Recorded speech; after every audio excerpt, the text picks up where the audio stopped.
L'intégration, d'ailleurs, elle n'est pas forcément toute la journée pour ces enfants-là. Non, c'est en règle générale, c'est du partiel. Donc, ça va être quelques heures dans la semaine, que ce soit que des matinées ou que des après-midi ou quelques heures.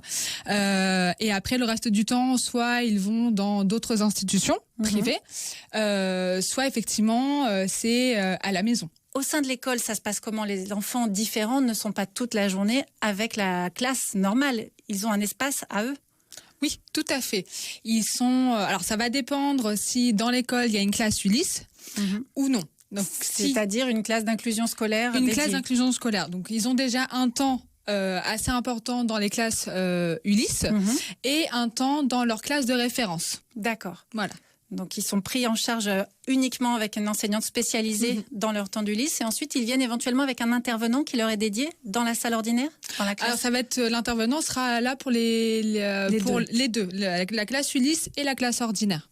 Quel conseil vous donneriez aux instituteurs, aux auxiliaires de vie scolaire qui accompagnent les enfants au quotidien à l'école pour que ça se passe bien?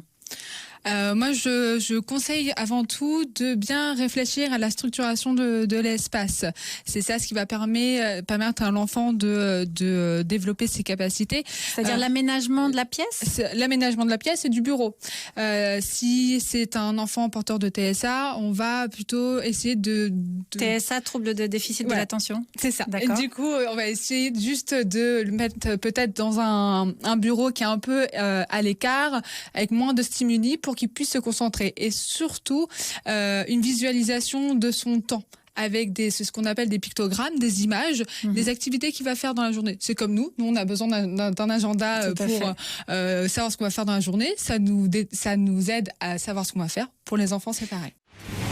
C'est déjà demain sur France Bleu, Églantine Émeillé.